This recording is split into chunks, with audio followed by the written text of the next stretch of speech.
নমস্কার বন্ধুরা, আমার আরও একটি রান্নার ব্লগে আপনাদের সকলকে স্বাগত জানাই। আজকে আমি বানাবো রাস্তার পাশে যে ডালের বড়া বিক্রি হয় সেই ডালের বড়া।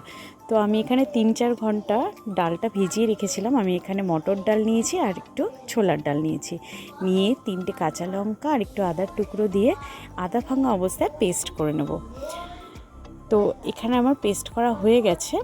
এবার একটি বোলে ট্রান্সফার করে এর মধ্যে কিছু মশলা অ্যাড করব, যেমন কালো জিরে, লবণ, হলুদ, শুকনো লঙ্কার গুঁড়ো। যেহেতু ঝালের জন্য আমি এখানটায় কাঁচা লঙ্কা আগেই দিয়েছি।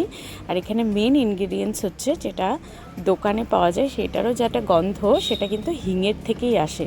সেই হিংটা আমি এখানে অ্যাড করে দেবো, দিয়ে ভালো করে মশলার সাথে যত ডালটা ভালো করে মিশে যায় সেই রকমভাবে মিশিয়ে নেব। চামচের সাহায্যে দেখুন ভালো করে মিশিয়ে নিতে হবে, যাতে হিঙের গন্ধটা কিন্তু পুরো ডালটার মধ্যেই চলে যায়। তো আমি এখানে কড়াই বসিয়ে তেলটা গরম করে ছোট ছোট করে বড়ির আকারে আমি এখানে ডালগুলো ভেজে নিচ্ছি। তো একদম গ্যাসের ফ্লেমটা কিন্তু সিঙ্ক অবস্থায় থাকবে, ভালো করে ভেজে চলুন। আমার এই রেসিপিটা কিন্তু একদম কমপ্লিট।